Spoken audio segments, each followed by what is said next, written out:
नमस्कार दोस्तों। आज का जो टॉपिक है बहुत ही गंभीर विषय है, क्योंकि आप लोगों ने देखा होगा कि हाल के समय में सत्ता पक्ष द्वारा संविधान हत्या दिवस के रूप में चर्चाएं हुई। इसको देखते हुए इस पर विस्तार से चर्चा हेतु एक लेख लिखा गया है। इसका शीर्षक है गजब का सियासी खेल संविधान हत्या दिवस, और इसके लेखक है सुप्रसिद्ध सामाजिक चिंतक और वर्तमान में people's party of India democratic के राष्ट्रीय अध्यक्ष दयाराम जी हैं। तो आइए जानते हैं इस लेख में इन्होंने इस विषय पर क्या कुछ कहा है। भारत में संविधान लागू होने की तिथि से ही अल्पचंद द्विजातियों के हाथों में राजनीतिक सत्ता आ गई। पहले कांग्रेसी द्विज फिर भाजपाई द्विज बारी बारी से सत्ता में रहे। वर्तमान में भाजपाई द्विजों के हाथ में राजनीतिक सत्ता है। दोनों एक दूसरे पर हमलावर तो दिखाई देते हैं, किंतु दोनों के दोनों एक ही थाली के चट्टे बट्टे हैं। अभी केंद्र की भाजपा सरकार की अद्भुत घोषणा से लोग असमंजस में है कि क्या सच में कांग्रेस ने सन 1975 में देश में इमरजेंसी लगाकर संविधान की हत्या की थी, जैसा कि अमर उजाला प्रयागराज 23 जुलाई 2024 को संविधान हत्या दिवस पर जवाब तलब शीर्षक के अंतर्गत समाचार छपा है कि भाजपा सरकार के गृह मंत्रालय ने 12 जुलाई 2024 को अधिसूचना जारी किया कि 25 जून 1975 को कांग्रेस ने देश में इमरजेंसी लगाई थी। भाजपा सरकार इस तिथि को संविधान हत्या दिवस मनाएगी। आखिर अतीत का जख्म कुरेदने की क्या जरूरत है? इसका मतलब यही निकलता है कि कांग्रेस ने संविधान की हत्या करने का प्रयास किया और भाजपा ने संविधान को बचा लिया है, और कांग्रेस से सावधान रहने की जरूरत है। यथार्थ हमेशा यथार्थ ही होता है, वो अल्पमत और बहुमत का कायल नहीं होता है। गांवों में एक कहावत है, चोर चोर मौसेरे भाई। सत्य की परख तथ्यों के आधार पर किया जा सकता है।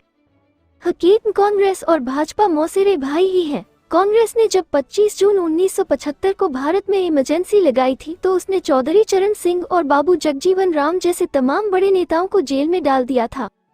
ये सच है। भाजपा सरकार की दृष्टि में यदि इमरजेंसी का फैसला गलत था तो भाजपा ने तो बिना इमरजेंसी के ही दिल्ली और झारखंड के दोनों राज्यों के मुख्यमंत्रियों को जेल में डाल दिया था। आज भाजपा द्वारा जारी की गई इमरजेंसी अघोषित इमरजेंसी है। अघोषित इमरजेंसी घोषित इमरजेंसी से अधिक खतरनाक होती है। दोनों सरकारों में कोई अंतर नजर नहीं आता। कांग्रेस के शासनकाल में प्रधानमंत्री श्रीमती इंदिरा गांधी जो धर्मनिरपेक्षता का हमेशा राग अलापती थी, संविधान विरोधी ग्रंथ रामचरितमानस की चतुशताब्दी समारोह का आयोजन कर धर्म की राजनीति का बहुत बड़ा खेल खेला और ब्राह्मणवाद को फलने फूलने का अवसर प्रदान किया। वहीं दूसरी तरफ भाजपा अपने को दूध की धुली सिद्ध करने में लगी रही और संविधान बदलने का अघोषित कार्यक्रम चलाया। प्रधानमंत्री नरेंद्र मोदी ने नारा दिया, अब की बार 400 के पार आएगी भाजपा सरकार। उनके सांसद और मंत्री लोकसभा चुनाव प्रचार के दौरान खुलकर बोले, भाजपा को 400 सांसद दो, संविधान बदल देंगे। भाजपा सरकार द्वारा दिल्ली विश्वविद्यालय के ला के सिलेबस में मनुस्मृति को डालना क्या संविधान की हत्या करना नहीं है? क्या भाजपा अब देश को संविधान से न चलाकर मनुस्मृति से चलाना चाहती है? क्या ये सच नहीं है कि आर्यपुत्र पंडित जवाहरलाल नेहरू ने धर्म की राजनीति द्वारा आर्यों के वंशजों को राजनीतिक सत्ता में प्रस्थापित करने के लिए राम जन्मभूमि और बाबरी मस्जिद विवाद खड़ा किया?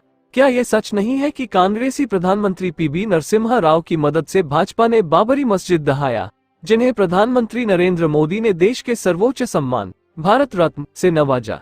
क्या आर्यपुत्रों द्वारा ऐतिहासिक इमारत बाबरी मस्जिद ढहाकर संविधान की हत्या नहीं की गई? न तो उस समय राम के पैदा होने का प्रमाण मिला और न आज ही कोई प्रमाण विद्यमान है। कयास और इतिहास और यहाँ तक कि विज्ञान ने भी राम के पैदा होने का प्रमाण नहीं प्रस्तुत कर सका। यदि कांग्रेस ने संविधान सम्मत लोक कल्याणकारी राज्य की स्थापना के लिए प्रातिनिधिक लोकतंत्र की स्थापना नहीं किया, फिर भाजपा ने क्या स्थापित कर दिया? यदि दोनों ने नहीं किया, फिर संविधान के हत्यारे तो दोनों हैं। गांवों में एक कहावत है, चट मंगनी पट ब्याह, सवर्णों को आर्थिक आधार पर आरक्षण। ईडब्ल्यूएस बिना विलंब के पास हो गया, फिर मूल निवासियों के आरक्षण में खून खराबा क्यों? और सन 1950 से लेकर आज तक उसे पूरा क्यों नहीं किया गया? इसमें दोषी कौन? क्या कांग्रेस और भाजपा दोनों दोषी नहीं है? क्या इन दोनों दलों ने मूल निवासियों को उनका संवैधानिक अधिकार न प्रदान कर संविधान की हत्या नहीं किया? बाबू जगदेव प्रसाद का नारा, धन धरती और राजपाट में 90 भाग हमारा है, अर्थात समस्त नागरिकों को सामाजिक, आर्थिक और राजनैतिक न्याय, क्या भाजपा और कांग्रेस ने उन्हें प्रदान किया? क्या दोनों दलों ने मिलकर संविधान की हत्या नहीं किया है? भारत का संविधान धर्मनिरपेक्षता का पक्षधर है। अर्थात जनप्रतिनिधि, सांसद, विधायक और मंत्री किसी भी धर्म का पक्ष नहीं लेंगे। धर्म व्यक्तिगत होता है। वे प्रतिबद्ध होंगे हम अर्थात जनता के संवैधानिक अधिकारों, शिक्षा, स्वास्थ्य, रोजगार के प्रति, न कि मंदिर, मस्जिद, गुरुद्वारे और चर्च के लिए। फिर भी आर्य संस्कृति के रक्षक आर्यपुत्र तथा भारत के मूल निवासी जनप्रतिनिधि सभी हमाम में नंगे दिखाई देते हैं। सभी के सभी धर्म के प्रति प्रतिबद्ध नजर आते हैं। ये धार्मिक स्थलों के निर्माण में खुलेआम चंदा देते हैं। फिर कांग्रेस ही क्यों? क्या सभी के सभी संविधान के हत्यारे नहीं हैं? एक तरफ एक हाथ में भारत का संविधान और दूसरे हाथ से परशुराम का फरसा और कृष्ण का सुदर्शन चक्र, और दूसरी तरफ पीडीए के लोग जो नारा लगाते हैं जिसकी जितनी संख्या भारी उसकी उतनी हिस्सेदारी। फिर ऐसे लोग जो जाति को जमात में न बदलकर अपनी जातियों पर गर्व करते हैं। क्या ऐसे लोग भारतीय संविधान और लोकतंत्र के हत्यारे नहीं हैं?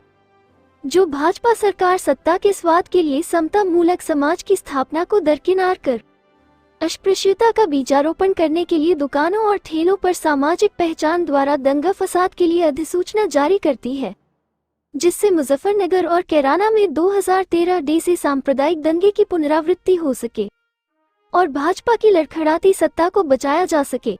ऐसे खिलाड़ियों की खेल समझने की जरूरत है। क्या ऐसे खूनी खेल खेलने वाले संविधान के हत्यारे नहीं हैं? संविधान के सबसे बड़े हत्यारे तो वे हैं जो जिस संविधान से लाभ लेकर मान, सम्मान और स्वाभिमान हासिल करने के बावजूद अपने निरादरित और दरिद्र समाज की तरफ झांकते तक नहीं, जिस समाज में उनका जन्म हुआ।